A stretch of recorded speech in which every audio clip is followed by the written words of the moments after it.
I'm Stuart Charity. I'm the Executive Director of the Australian Automotive Aftermarket Association.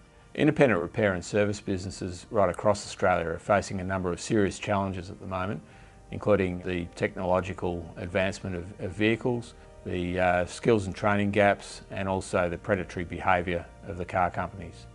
For these reasons, we believe the time is right to form a truly national group that exclusively represents the interests of independent repairers around the country. And we've done that by forming a group called the Automotive Repair Council of Australia, or ARCA. The main activities of ARCA are to protect consumer choice and competition in the vehicle repair and service market by ensuring that we have mandated access to dealer level repair and service information, and to really put the spotlight on some of the anti-competitive behaviour of the car companies, including their cap price and free service programs, and also warranty confusion and misinformation. One of the activities that we'll be doing is leveraging our relationship with parts suppliers so that we can deliver technical and training nights around the country, and we've also got a number of initiatives in place to start to address the skills gaps in the industry. One of the benefits will be that we'll be doing research to help identify initiatives that can be implemented in ARCA members' businesses to help them improve their profitability and business performance. Well, if you're a progressive repairer that cares about the future of our industry, then you need to join ARCA, and together we'll make sure that there's a bright future for everyone in our industry.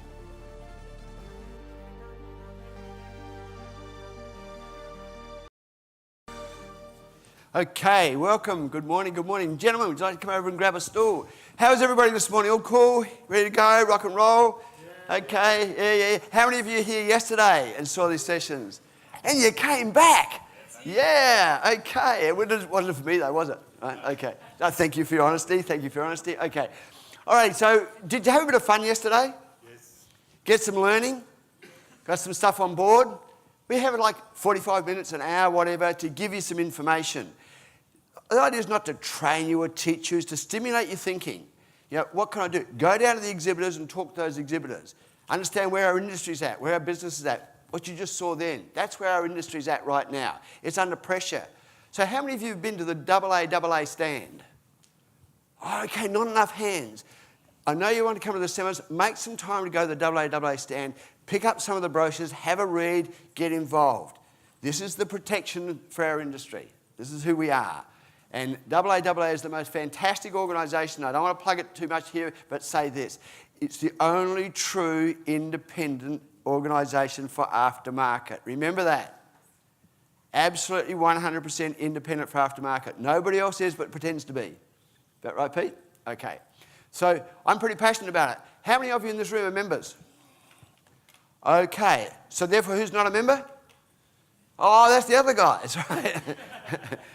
Okay. Need to be a member. If you're a member of a group, you know, a car line or a whatever group or whatever, you get really good rates. I'm an individual consultant. I'm a member. I pay $950 a year to be a member. Best $950 I can spend. But you don't have to if you're a member of a group of some sort. So it's worth it to be involved. Okay, let's move on. How many of you, and a little show of hands here, how many of you, so these guys know, are involved and do a reasonable amount of diesel in their workshops on a daily basis? So about 70, 80% of you. Okay. Now this is once again a really important question. It's not play with your hands up. How many of you find diesel a little bit of a challenge from time to time? Right, so that's about 50%. All right. There's some reasons for that because of our industry's moved. We're going to focus on two areas today. One is the mum's taxi, you know, the SUV that doesn't get driven properly, doesn't get used properly, etc., etc. And the other, where's the other area of diesel that we've got that's coming on strong? The tradie ute. Okay?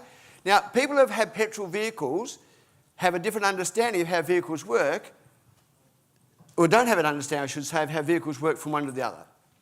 And especially mum's taxi, would you agree? Drive it down the road. I see the guy across the road, I'm just waiting for the problem.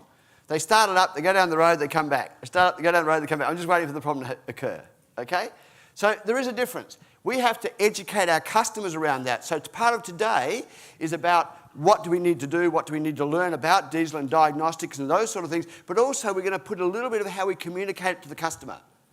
So some of this will be sort of like made up as we go along. My phone number, write it down if you want to ask a question, 0418 318 799. I repeat, 0418 318 799. That's predominantly for the women in the room. Okay? Okay? Now, text me if you've got a question. If we can ask it, we will. If not, so be it. But that's the idea, instead of yelling them out. So what we're going to do is I went to these guys. I'll introduce them to you in a moment. And I said, what are the key things? What are the key questions you could ask? And here's what I was told. Phone call. I'm in trouble. How do I bleed the fuel system? Next one was, what does this fault code mean? Okay, miracle question, miracle answer. It's lacking power. What could it be? It's stuffed. Right? Oh, sorry. All right. So these are the sort of questions you guys have been asking. These guys are going to help try and answer some of those questions. We're going to have three processes here. We're going to have in a moment, we're going to have Clint and Brett from Diesel-Duat. Is Diesel-Duat the name we call it now? But I'm actually rebranding at the moment. Diesel Help Australia. Diesel Help Australia, okay? I will help you. I'm here to help. I'm from the government. Right? No, so it's Diesel Help Australia, okay? So he's going to do a presentation in a moment, and this guy's got diesel in his blood. Then we're going to have a little bit of a conversation with Andrew Kollosche here, who's got a diesel workshop out in Lilydale. But I've got to tell you a little bit about Kollosche before I go on. I went out to see him. They said, look, this guy knows diesel. He's got it in his blood. Go and have a word to him. So I drove out there and I see his workshop. I thought, oh, this is cool. I look in the workshop and I went, whoa, this guy's into this stuff. I went to the office. Man, that's a whole new ballgame. You got stuff everywhere in that office, haven't you, buddy? But as soon as he starts talking diesel, he picks up something he knows what it's about. So this is the sort of people we've got here today. Real world people who are dealing with diesel all day, every day. And then over here we've got Clint, because we've got Clinton and we've got Clint. Here we've got Clint from AutoMate about training videos and training information, because that's one of the key things. So that's how it works. That's how the questions work. That's what we're going to work on. It's going to be interactive. We're going to try and make it a learning experience for you. To kick it off, I'm going to invite Clint and Brett across over here, if you would please, mate, to give us a presentation on some of the work that he does and some of the things that he's thinking about are issues for you with diesel. So make him well.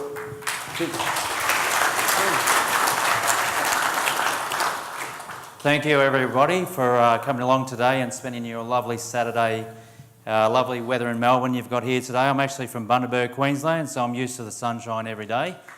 So, yes, I'm actually originally born and bred in Melbourne, okay, but love the city. Anyway, look, I'll just briefly tell you what I do. I've done 25 years of diesel fuel injection. Exactly what Andrew does, still runs that business himself. I now like to share my knowledge around. I run training courses throughout the country. And diagnosing diesels, common rail diesel, electronic, I diagnose it like a mechanical engine. If you took all that electronic stuff off it, put mechanical system, it will still run. So one of the key areas with diesel diagnosing is just understanding how the combustion engine runs, okay? So it's actually quite easy. Now, for petrol guys, I'll just tell you straight up, this is what I tell at all my training courses, is in a diesel, there's no such thing as rich or lean. Okay, rich or lean is very different to what it is in a diesel. Okay, I believe in a petrol car, if it runs lean, the engine runs hot. Okay, well, when a diesel engine is running low on fuel or has a restriction, it is the opposite. Okay, so today I'm going to talk briefly about one of the most common, well actually it is the most common fault code that comes up when I get phone calls because I have Diesel Help membership. Okay, I have about 100 members throughout Australia that call me for over-the-phone advice, and I don't tell you exactly what the fault is, whether it's got a code or no code, but what I do is actually guide mechanics through the process, and they do most of the diagnostics. So I just give them that lend in hand, okay? Now, the main fault code that comes up, and if I had a top charts, like the top 10 of fault codes, the P0089 would be at the top of the list. Okay, so what that fault code represents is up here. It's a fuel pressure regulator performance.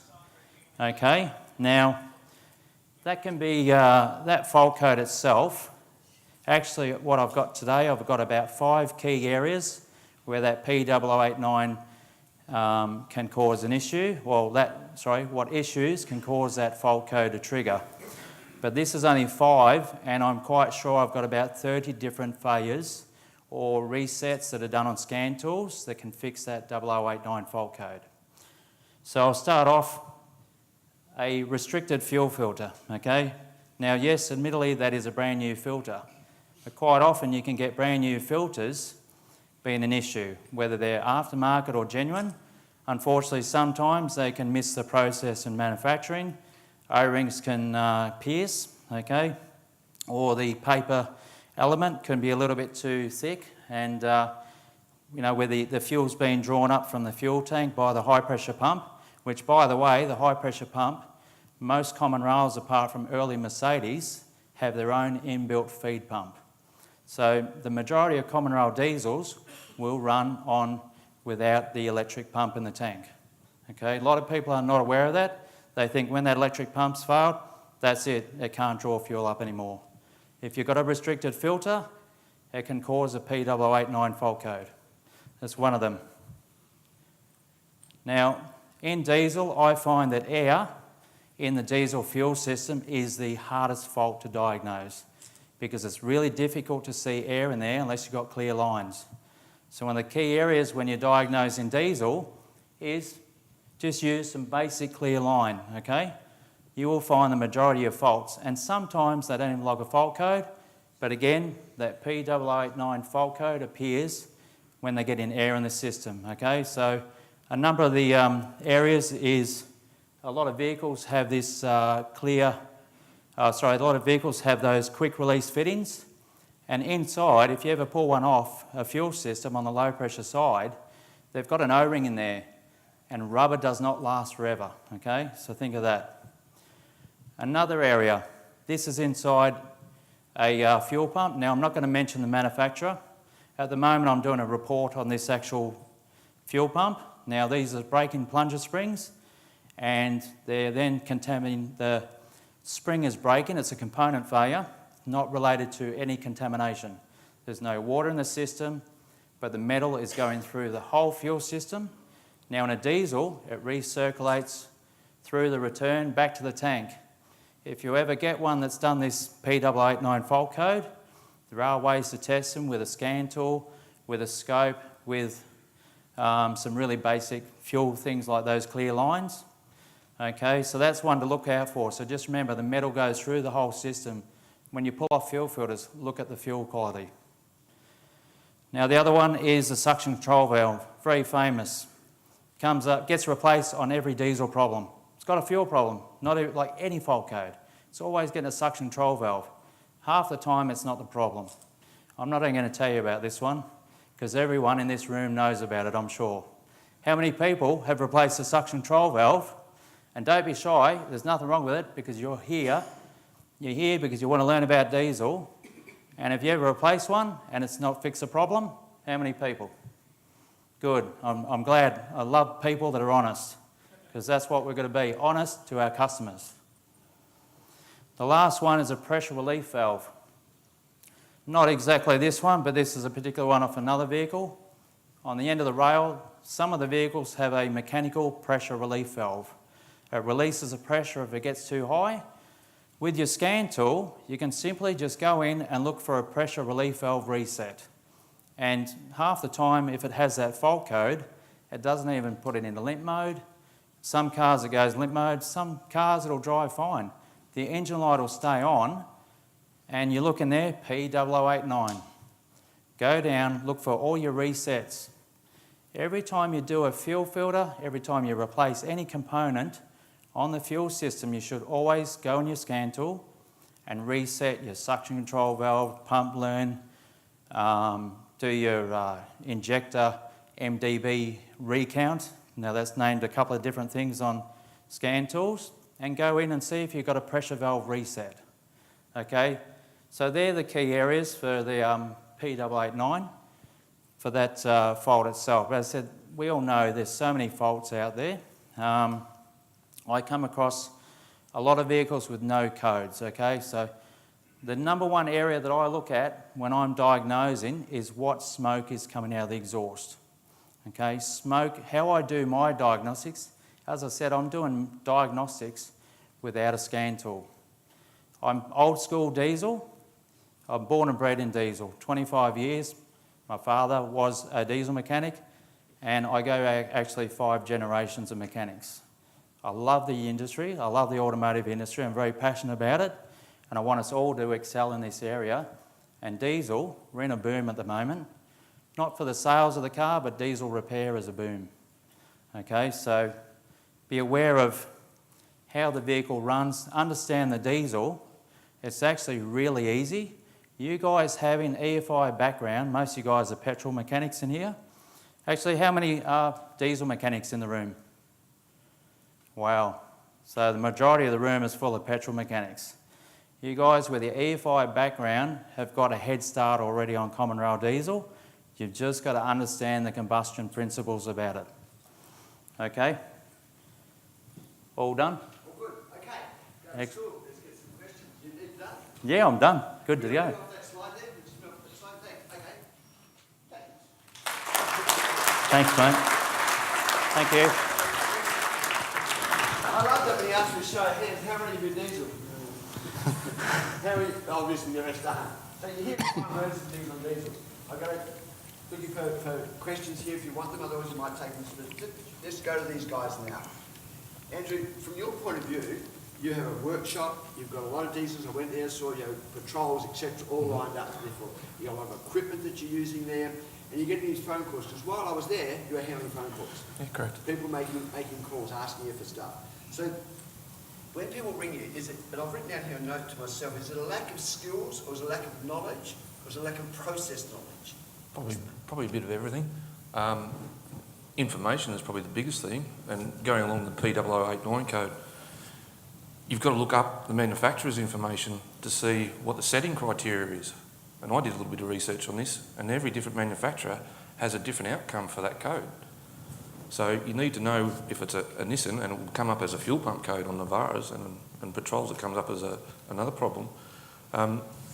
You then need to say, well, I'm not replacing a fuel pump. Why is that description there? And if you look up the setting criteria, excuse me for a sec.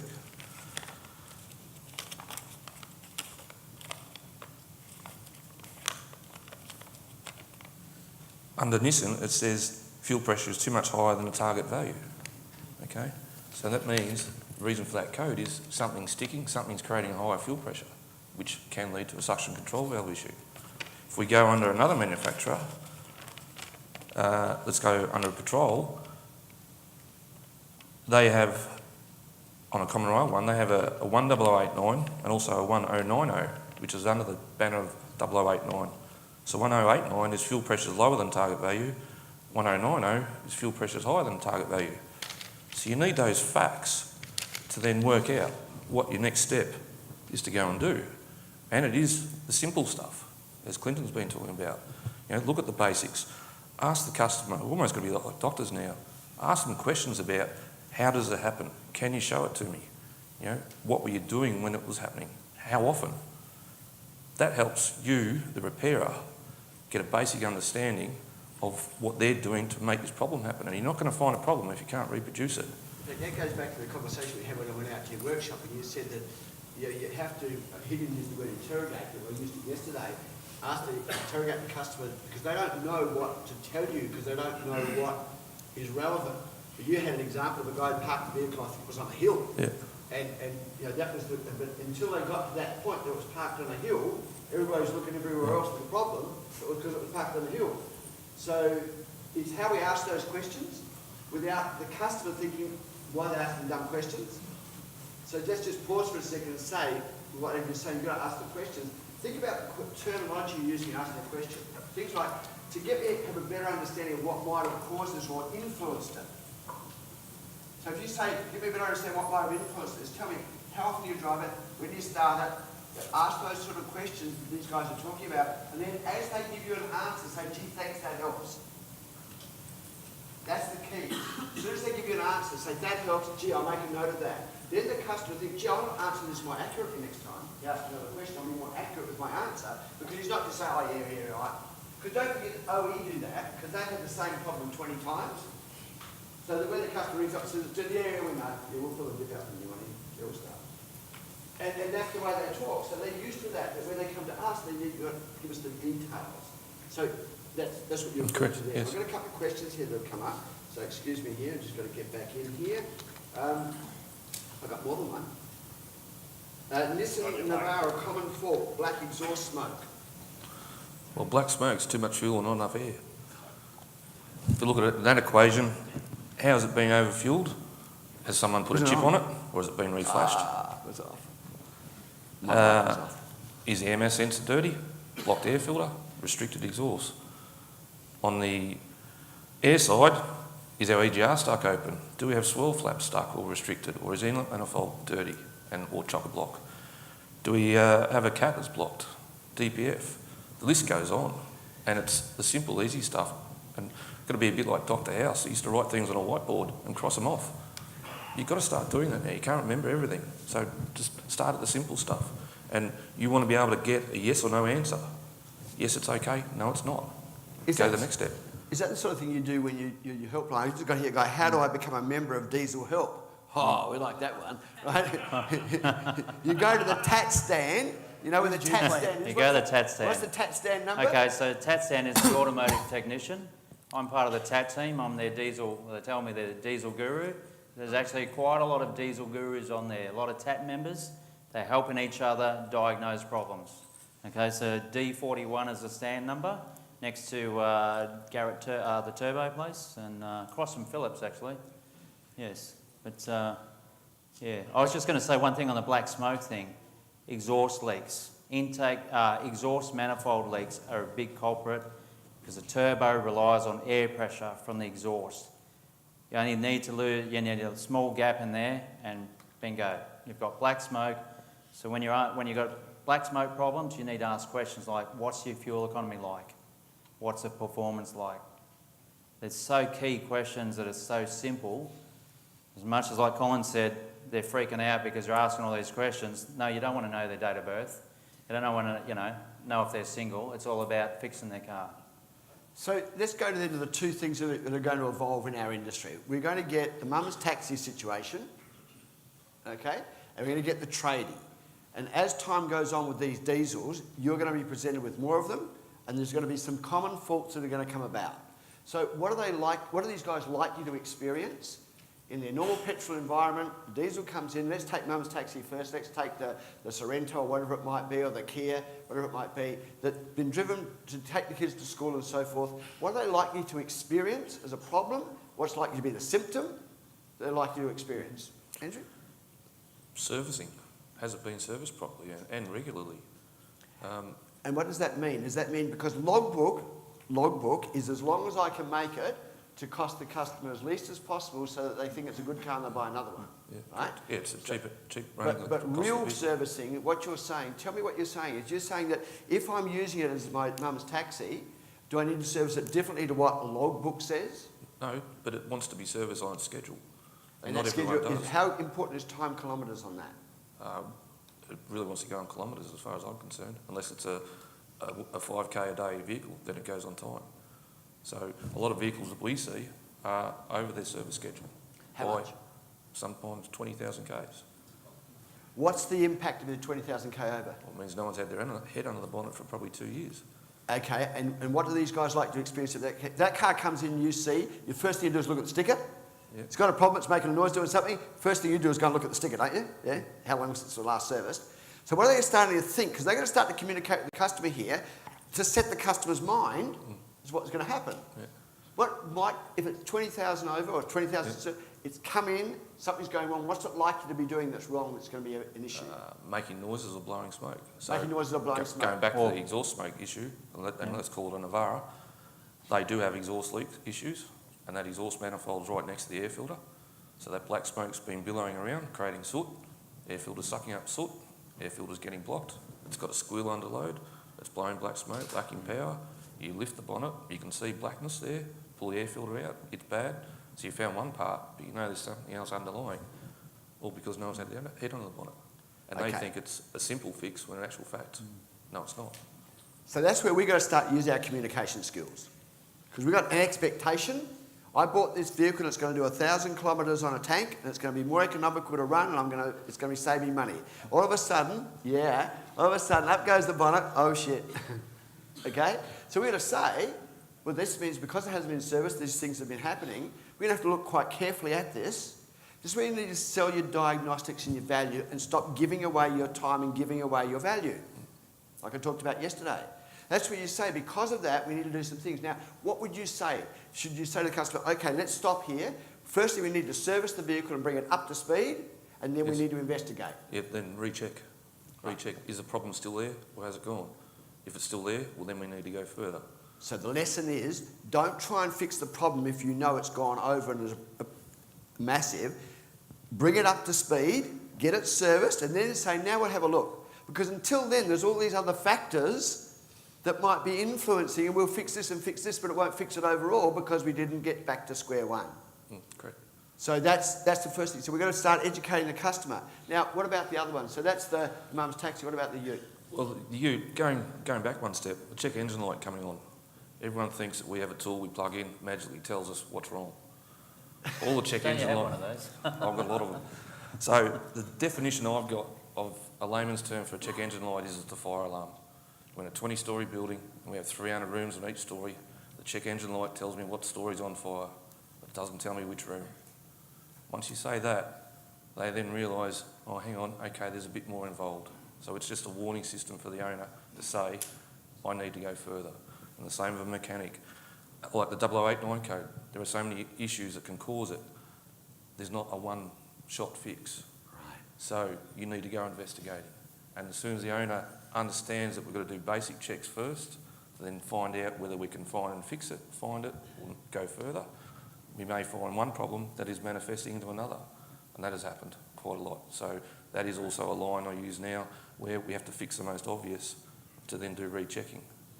And it's always got to be the basic, simple stuff first. That's a bit of a nugget, do you reckon? Take that one away? Give them an analogy. This is what it's like. I love that analogy, thank you. That's a great analogy. And that's what it's like. And once again, let's get this thing under control. Let's service it, let's make sure the oil's right, everything's fixed. Then we'll go look what the problem is and see, because it may change because there's many factors. Thank you. That's really good. Okay, so any other major points that you think are going to come out from the, especially if the tradie uses his vehicle differently, but I'm wondering whether we're going to experience some expectations because of the diesel and how they use it. Are we likely to experience any things different? They want economy. Well, they want to know why their economy is not what the sticker said for a start. Oh, you mean that little yellow one on the... Or whatever's written on have the have you noticed that people still leave those on the windscreen of the vehicle? Oh, jeepers creepers. So, anyhow, sorry. The general ute, so economy, so they've got racks on it, they've got bodies on it, they've got weight on it, they change the tyres because if they're a builder they want a more aggressive tyre so they don't get bogged. They're all factors that influence economy, yet they don't realise that going from a desert jeweler road tyre to an all-terrain or even a mud knocks out their power levels, more rolling resistance, more weight, that takes economy up 2, 3, 4 litres a 100 and knocks them around. So then they want answers of, well, I'll put bigger tyres on, I want my power back, what can I do, and is it all going to help? And what do you say when you say you want your power back? What are you going to do? What do you say? Well, we can do it, but it's going to cost. Okay. I'd just like to say something, Colin. When one of the big problems with diesels, for some reason, a lot of guys are just, I think they buy a diesel and they think straight up, oh, the thing's not going to be fast enough, so I'll straight away go and put a big exhaust system on it, a chip, performance, all that. I'm not saying there's anything wrong with those products, but you've got to be aware that until you drive the car and get used to it, and it's actually quite a torquey engine. I know, like, there'd be a few people in the room that got diesel common rails, and they're very torquey, they've got great fuel economy. Some people go too far with exhaust, like if you go a big exhaust, like a turbo requires a bit of back pressure, you'll lose your performance. When you hit the highway, it's all good for going through the sand dunes, but you've got to be aware, like, the effect of what you're doing to the car. You're modifying it straight up. So there's going to be issues with the vehicle. So I always look for, when vehicles come in, the first thing I ask, apart from check, if a car comes in a tow truck, I pull the fuel cap off and I have a smell. I can smell petrol from 2 kilometres away. We're diesel, right? I've walked into petrol, workshops, petrol mechanics that have sworn the car's not full of petrol, and I can smell it. Because you guys are immune to petrol, we're immune to diesel. We can smell it, but petrol we can smell from a mile away. But the other thing is, I ask the customer or the mechanic when they ring me for help, has it got any performance upgrades? Unfortunately, some of them have been fitted incorrectly. Unfortunately, they're not as, look, and I said I'm not bagging the products, but unfortunately, when you look at what the manufacturers spend on their wiring and everything, and manufacturing and engineering the car, billions of dollars, and some of these units are very poorly made, and you plug it in the back of the thing, and it's really a loose wire waiting to be a problem. So I always say, the guys ring me up, say, make sure there's no mods on it. If there is, disconnect it and start from there, because they're putting mods on to try to fix the performance problems or the economy problems. Then they find it's an exhaust leak, okay? So just really simple things. It really is. It's really simple, diesel. I know I can say that, 25 years experience, but it's really not rocket science. That's telling us once again, we need to start to sell the value of our knowledge and our diagnostics. Would you agree? We've got to start saying, hey, this is going to cost you, it's $100 to open the boiler and have a look. We're going to start to think that way, because when the guy comes in like that and he's got a chip on it or whatever, oh, we'll have a look at it. I love that saying, yeah, mate, bring it in, we'll have a look at your beast. And then a half an hour later, you've wasted your time. You're trying to get 100% productivity and you get about 60, 55. Why? Because we give away too much. And that's just because we've got to present ourselves up front in the right way. Okay, what we're going to do now is just think about what skilling, what knowledge we need, what we need to train our people in, and what knowledge we need and how we get that. Now, for a specific problem, we ring these guys or we go to little classes and so forth. But we need to have also some way of getting our people in the business that are working with us updated and upskilled all the time on training. And the best organisation for that is Automate, who've got a series of diesel videos. So why we've invited Automate here today is not just because they're a major sponsor, we had to give them a spot, no. But because we really want them to show you the rationale behind the idea of having training videos that you can sit you guys down with, they can go through, work out what it's about, understand it, and they've got a resource as well. So we have Clinton and we have Clint, as I said, or Clinton and Clint. So Clint's going to give us an overview on Automate's materials, what they're about, how they work, and make a very special offer to you today. So please welcome Clint from Automate. Thank you. Good morning, everyone. How are we all? Good. I'm not going to ask everyone individually. Where am I? Okay. The first question I'm going to ask, who has not heard of Automate?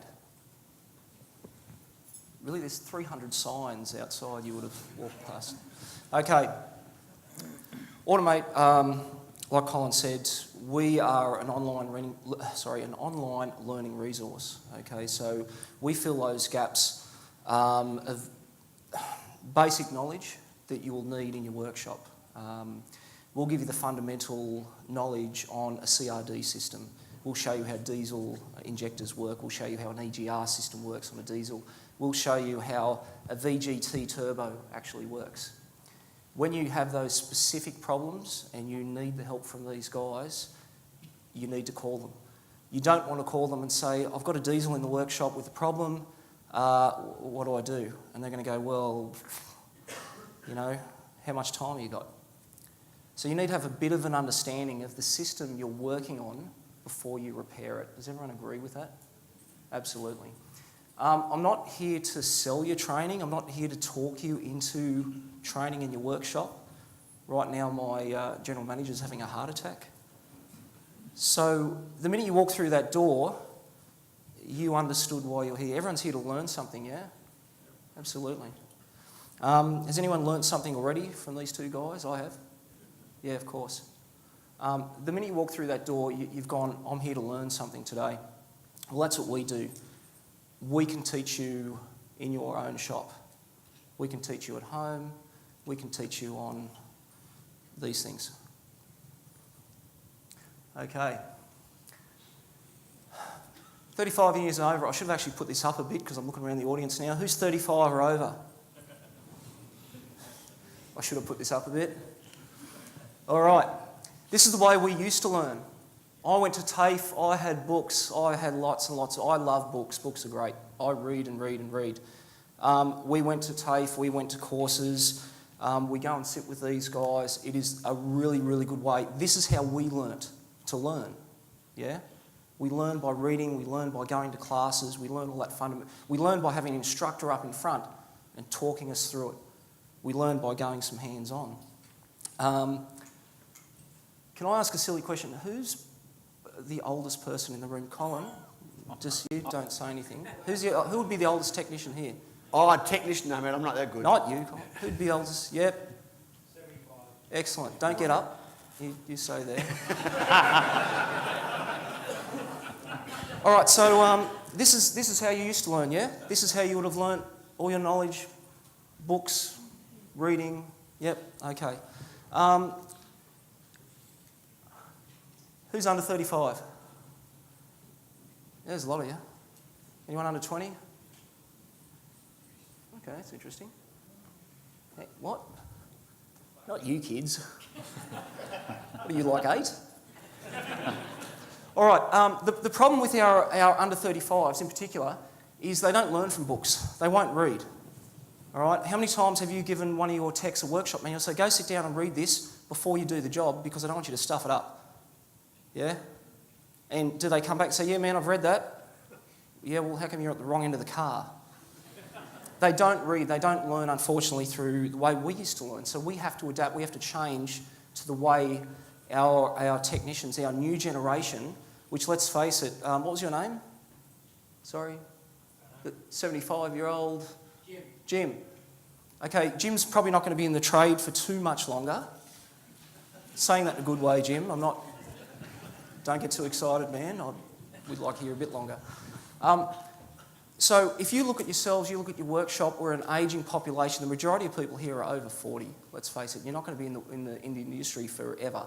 So look around at those under 35s. These are the guys that are replacing you. All right? We need to get our knowledge into them. And we understand that they're not going to get it from books. They'll get some from us through you guys teaching in the workshop. When you sit down and show them stuff, they'll learn a little bit like that. But this is the YouTube generation, or Dr. Google, yeah? This is how the new generation learns. So what you need to look at is a way of engaging the people in your workplace, especially these younger guys. So the way we sort of go about it is we supply a lot of information to your door. Currently we have 320 odd training modules. Each of those training modules has been designed to be about 8 minutes long. What's the attention span of someone between the age of 17 and 35? 3 seconds. 10 minutes? 8 minutes. Why do we build our videos to last about 8 minutes? There we go. It's a challenge. It's about engagement. The best way to get someone to learn is keep them engaged, yeah? If you're going to make someone, this young bloke up the back, if you're going to make him sit down and read a book, he's going to go to sleep in 2 minutes. So the best way is to get them engaged. The one problem is with these younger guys is distractions. All right, they're constantly being distracted in the workplace. It is, look around, how many of them got phones? Sorry, guys. Yep. Coffee? Yeah, other one. Sorry. Anyone else want coffee? Yeah, you better bring... All right. All right, this is the problem. Look around your workplace. How many of your, workers are carrying one of these things around with them? How many times do you... He's going, ready to string. All of them. How many times do you walk out and they're here doing this? Yeah? You banned it? Fantastic. I don't know how many times I saw techs walking around watching cat videos. They're pretty funny. Well, what we've done, we've tailored to that market, simply. For the simple case that, hey, why don't we deliver a video on one of these? So rather than watch that cat video, why not learn something about diesel? Why not? So I'm just going to show you about a minute of one of our videos to give you a bit of an idea how it works and how we engage.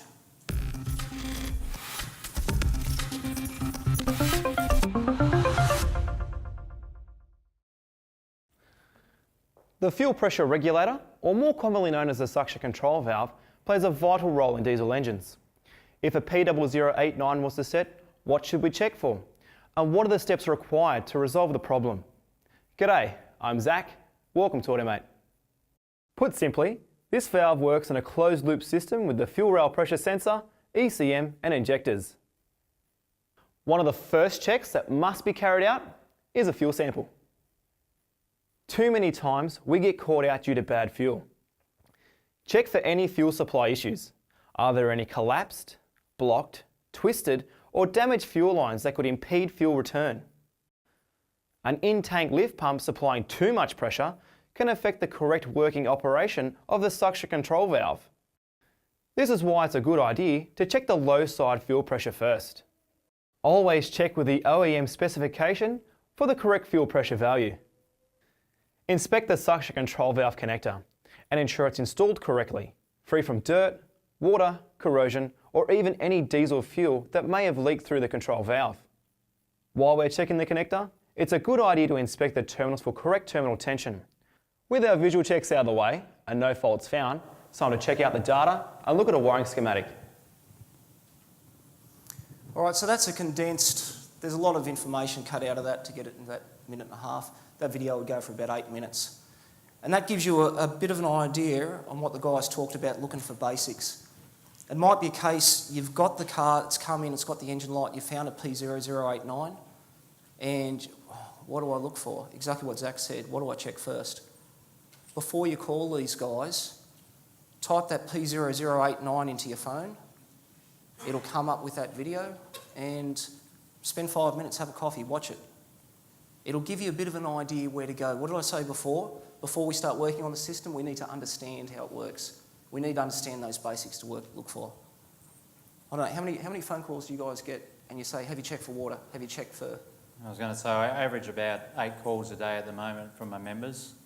And yeah, quite often the fuel quality is a bit of an issue in some vehicles. So yeah, so these guys are really good, but they don't need to be fielding phone calls for a very simple, have you checked the fuel? So our system will give you that little bit of an overview to do those basics. Okay, so if you're over, what did I say, over 35, if you're over 40, if you're 70, you probably write this down with your quill. If you want, take a photo of this. If you've got a smartphone on you. Anyone under the age of 35 probably already knows what that thing in the corner is.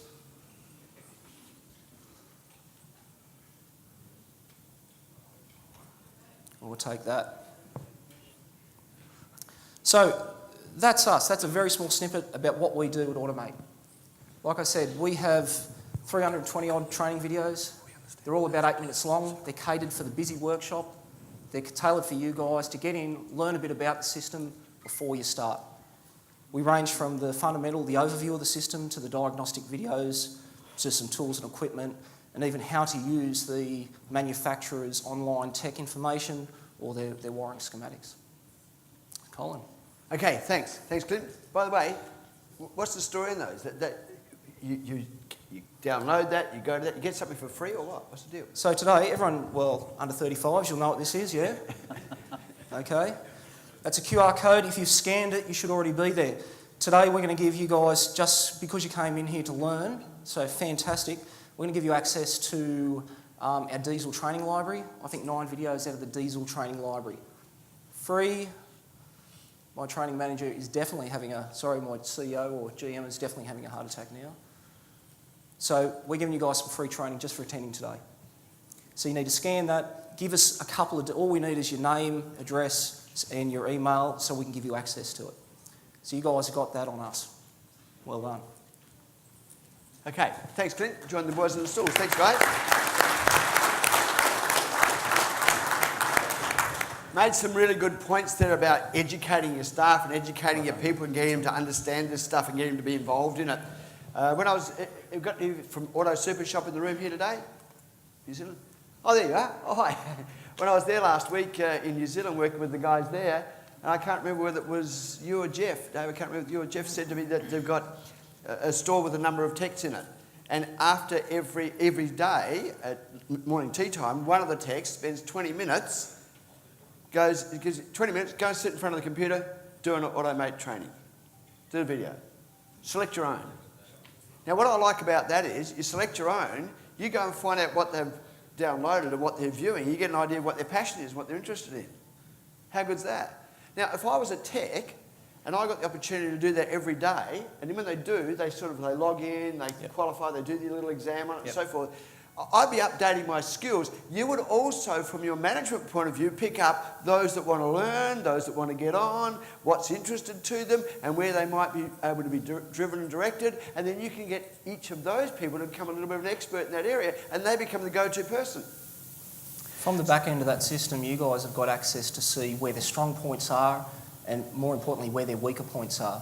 You get access, you see where they're struggling, you see the videos they've watched, you see how much of the video they've watched. They might tell you, yeah, I've watched that. You get to see where they actually finished it. And you'll get to see their exam results at the end. And if you can see that they've taken 5 times to do this test and they still haven't passed, guess what you need to give them a bit of coaching on. So it's an online, it's a whole learning management system.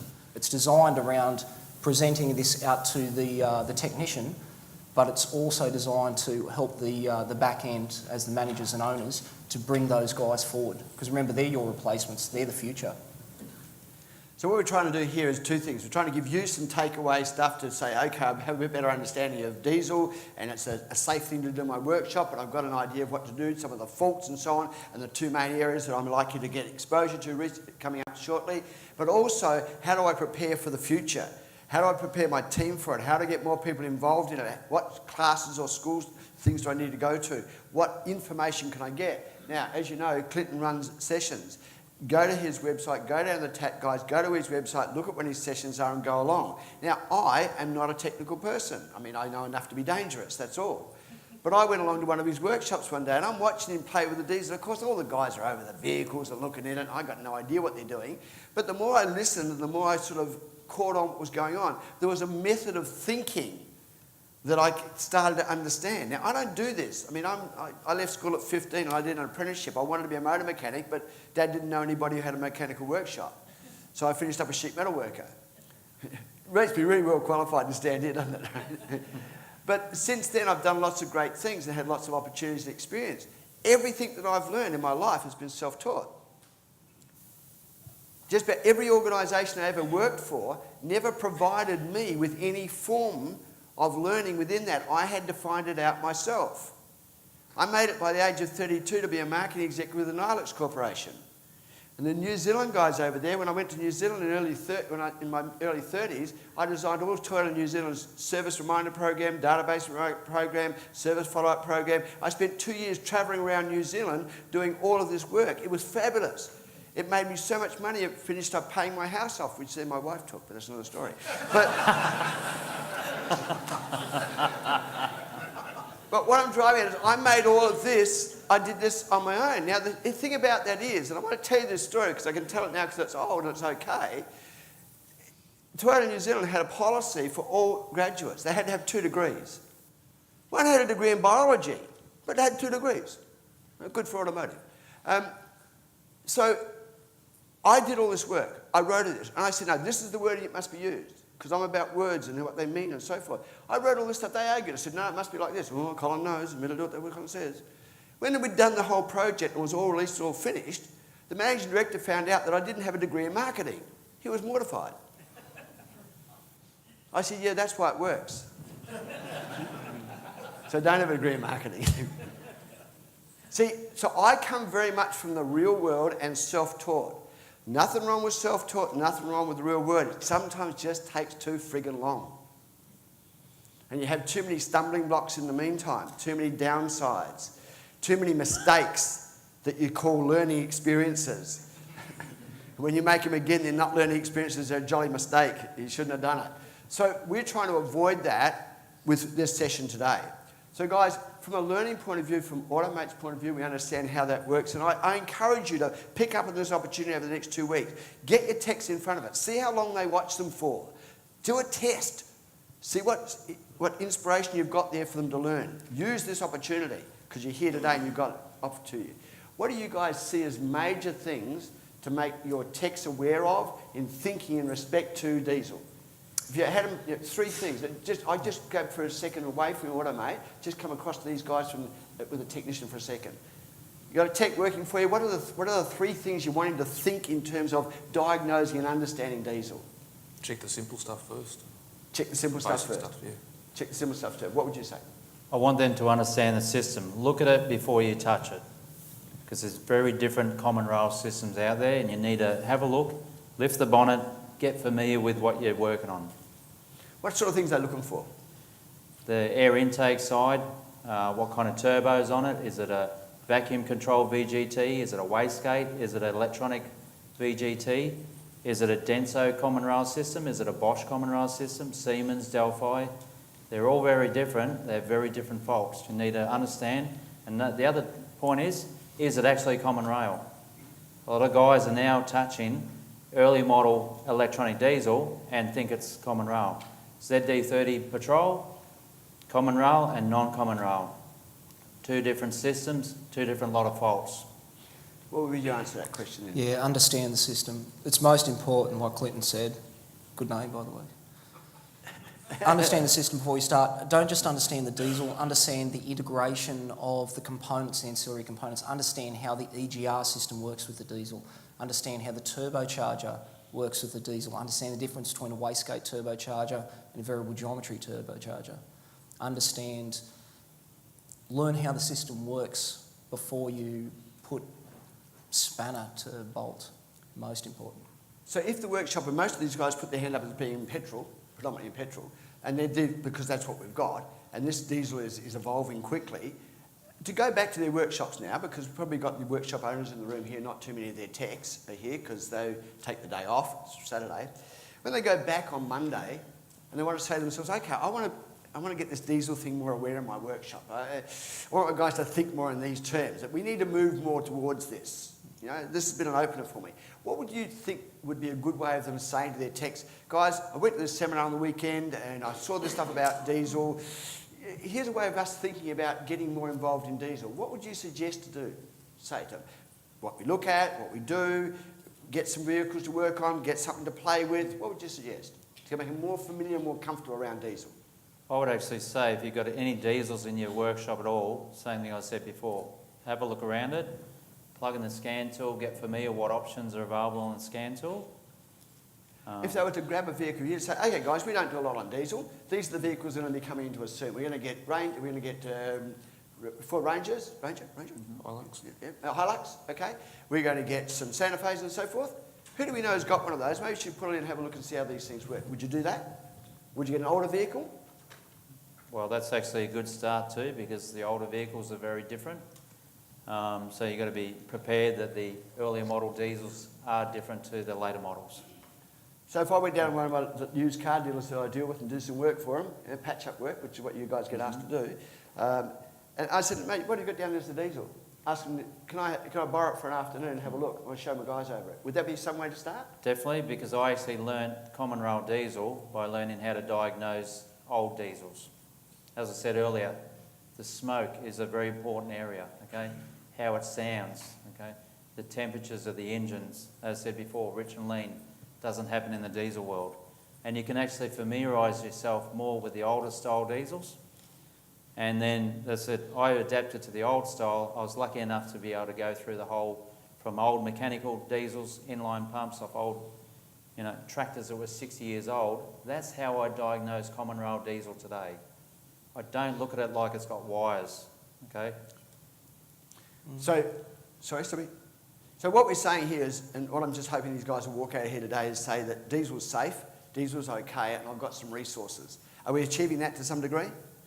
Okay, that's what we're trying to achieve by being here today. All right, thank you very much. Thanks, Andrew.